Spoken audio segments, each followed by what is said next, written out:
Sunday, the 24th of September. 2011, that was the day New Zealand took on France in pool play at Rugby World Cup 2011. Funny that. Rugby World Cup 2011 was in 2011. Fascinating stuff. This year, this World Cup, Rugby World Cup 2023, it is the clash of the top sides, ranked anyway. South Africa versus Ireland. And we cannot wait. I'm sure you're excited if you're into rugby. No matter if you're South African or Irish, you should be absorbed with the potential, invigorated by what could transpire. And in this, hands closed, both hands are closed. Look, they're moving, two sides. In this preview, we call it a preview. I'm not going to give you the sides. Others can do that. Others can offer. We'll talk about what we know. I mean, Ireland is as expected, I guess you could say, in terms of their personnel. One, I thought Robbie Henshaw maybe in the midfield, but it seems that Bundy's worked his way back into there and has played well. And Gary Ringrose. So good to see some Kiwi influence there. And Jamison Gibson Park. So I'm giving you some of the team. Springboks, they've been named for a while, and they have the 7-1. Dom, dom, dom, dom. It's like that, isn't it? I'm like, okay, you may have 6 on your bench, like the All Blacks, and you got 7, like 6 forwards to 7 forwards. Is that such a big difference? I know it's 1 extra, but as a percentage, it's not that significant. If one side brings on 6 forwards at once and the other side brings on 7 forwards at once, or thereabouts in the same vicinity. We're not talking about, wow, they have like an extra man, which is much, much greater. So make of it what you will. It certainly has become a bone of contention and a bone of delight. It's interesting. I've noticed the amount of South African fascination, and delight is the word, even delight because other people are not delighting, and that delights them. So what do we think of this contest? I'm doing this video post the Antoine Dupont purported injury. So that, again, adds another wrinkle in my thinking, because I'm like, do you want to play France? If you want to play France, then you're going to want to lose this contest, but you don't want to lose this contest. You're probably just going to say, well, we're going to play whoever, so we're going to try and win every test match. However, the best result in 2019 for South Africa probably was the first one. You swap those around, the All Blacks lose that first test match. I'm back in the bin. With that draw. And even a lot of the dynamics of that draw. That's another story, though. What's going to happen in this test match? What do we expect? Well, I think you have 2 fascinating type of scenarios. We know how either are going to play, or either. You've got that machine-like rugby from Ireland, where it is so finely tuned. The game plan is set. The ruck speed is up there. I think they're number 1 at this Rugby World Cup so far. I think the All Blacks were like 3, I think. So they know what they need to do. Each player, they work together.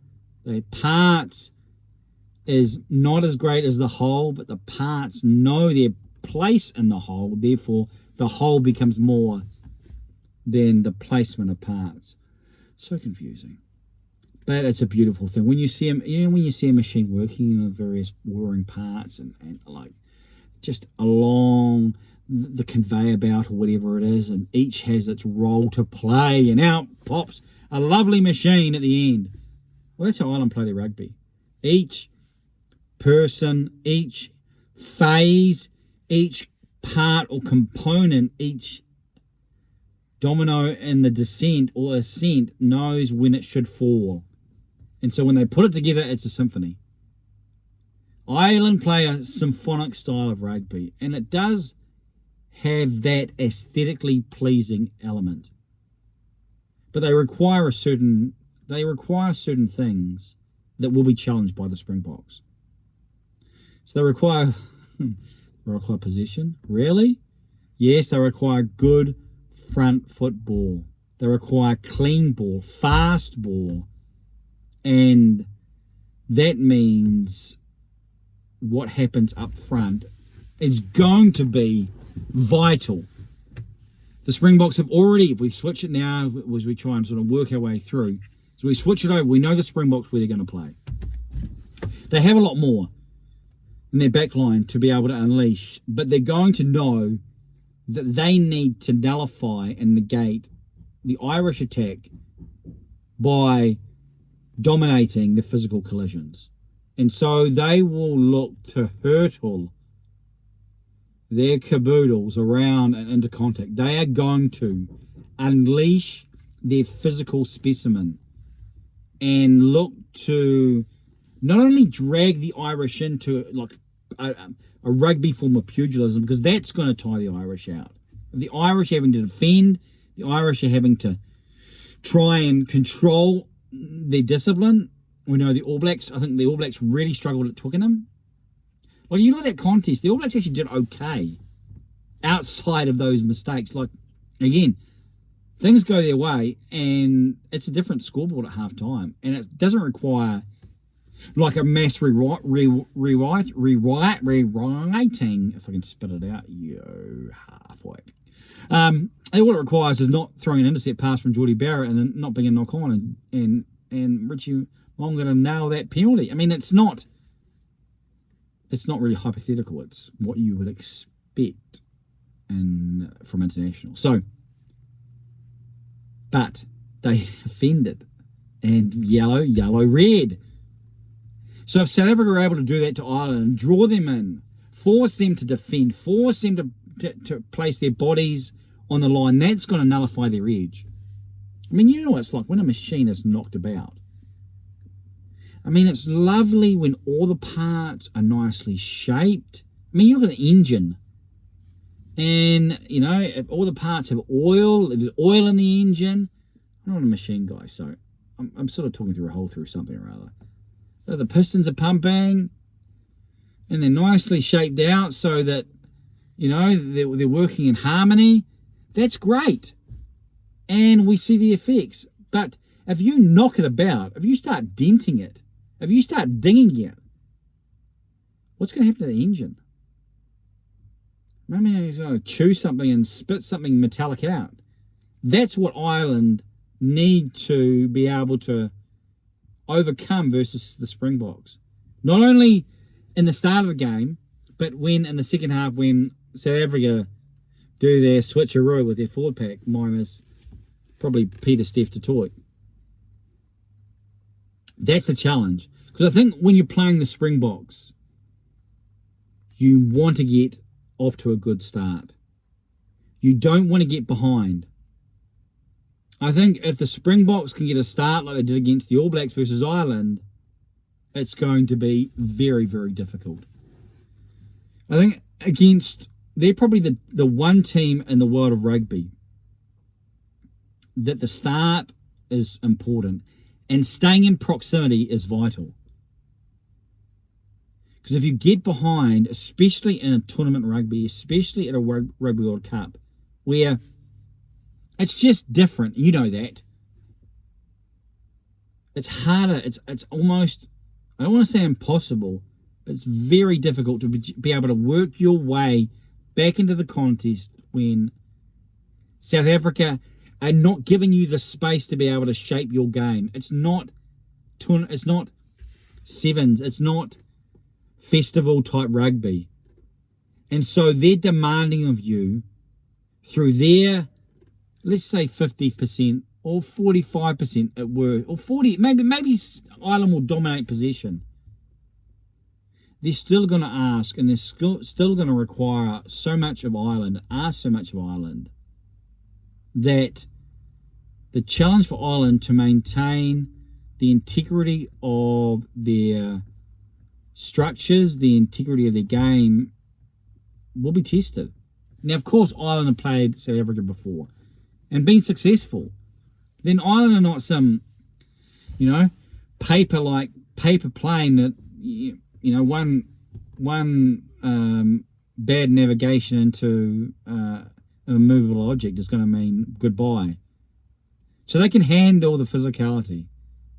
They can handle themselves. It's not like they're somehow, petals, rugby petals. But it does mean winning and losing can be very, very small and fine margins. And so the test for this Ireland side, because if South Africa can do it, then whoever they're playing, if Ireland make it through into the quarters, is going to do the same thing. Reminder that Ireland have never made it past the quarterfinals. So this is a vital test match for Ireland, as I think about that. Because not the fact that they will lose, but the fact is people will look at this game with a magnifying glass and they'll say, that's what you got to do against Ireland. Ireland will know that. Ireland will know, one, they've been potentially exposed, but two, when it really counts, it's going to be in the quarterfinal that they haven't got past. So a lot on this. The Irish forwards, good forward pack. Good forward pack. The various parts, good front row. And more than just, I think probably the starting props, especially with that Cian Healy, I would say there was a little bit of a distance, but the hookers, both good hookers. Second rowers, they have some depth there. And the loose forwards, good loose forward trio. And don't think Jack Conan's there, so they may not necessarily be at their strongest in terms of but their various sets and their forwards are good quality. So they will be confident in their own ball in the scrum, and they'll be confident in the line out as well. They'll be confident in the breakdown. But that is going to be where this test match is probably won and lost, at the breakdown. Springboks, no Malcolm Marx. That's a big loss. That is a big loss. Coming off the bench, if that was the case, but let's assume he was on the bench, then he adds so much around the field and doesn't really lose anything in the set phases. So what it means, we'll see. I saw James Parsons on the Aotearoa Rugby pod talk about, you can throw the ball in the line out when you're at training, but in the game, I know Dion Ferry is, spent time at hooker, 2018, and Van Staden says he's got the neck for it. But it's different. Scrum, probably fine. I think it's what Parsons said. Scrum, it's the line out throwing. Now, South Africa are a side that probably won't mind just throwing to the front and just work that, maybe shorten the line out down to 4 and just work the front because they want to be physical, maybe try and maul it away. They're not looking to necessarily do too much, or at least they're not bound to, in terms of how they construct a game, to do that too soon or too quickly.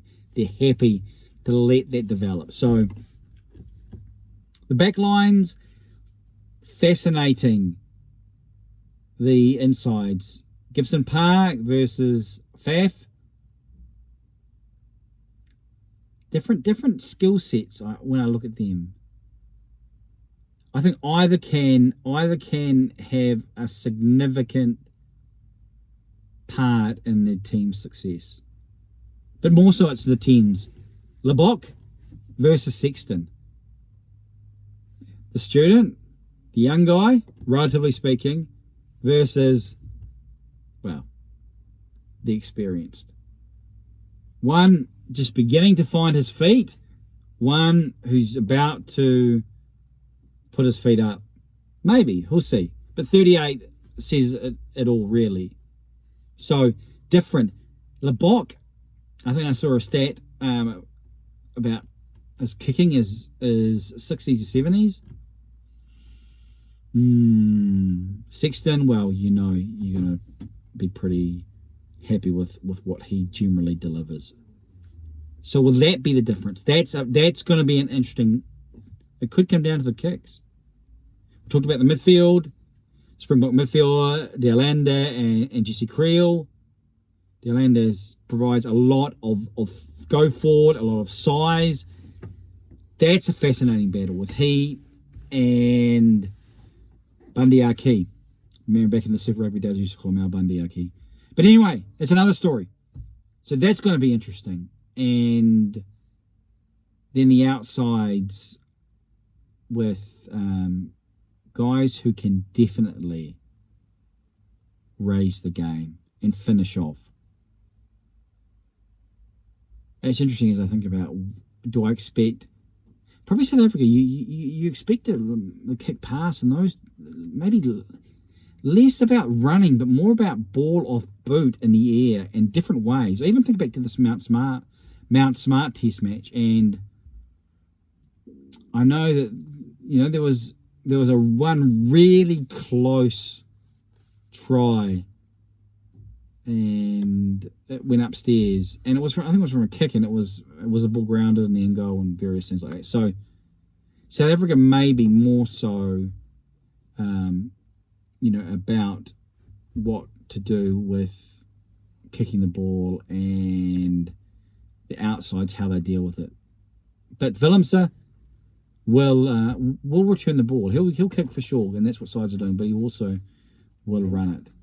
And Ireland have guys who definitely like to attack, but also kick. James Lowe's left boot is pretty well accustomed and is pretty well worn, so he knows what he's doing. So there we go. Bit of a long preview, bit of a long chat. Basically talk through the teams, although I'm not sure of the outsides from memory. I think it might be Hansen and Lowe and Keenan versus...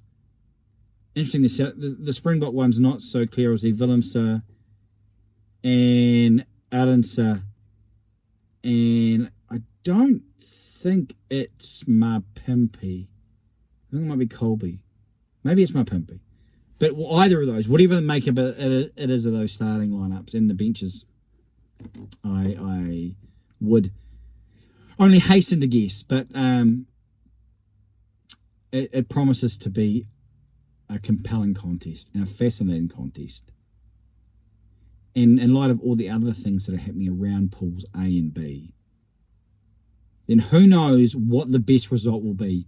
If there's one side in this Rugby World Cup who knows that winning doesn't always count, not in the same way at South Africa, again, go back to 2019. So what do you think's going to happen?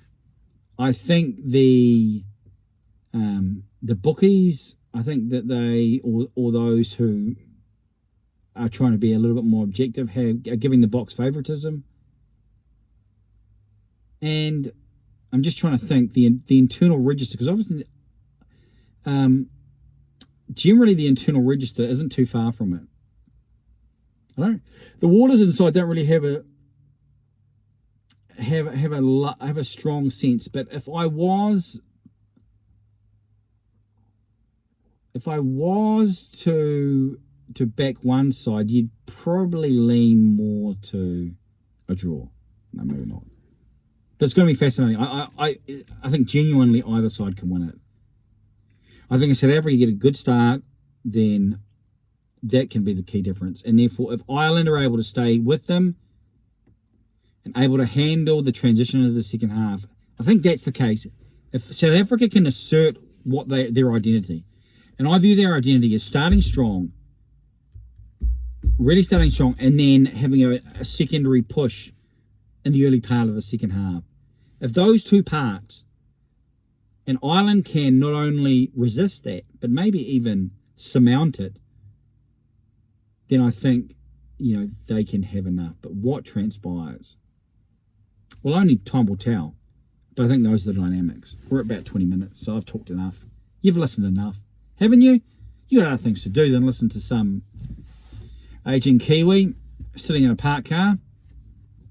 I mean, it is Red World Cup time though, isn't it? And we are talking about the code, the special code. Anyway, what do you think? Ireland, South Africa, Ireland. I have so much more that sort of is infecting my thinking now with DuPont and the quarterfinals.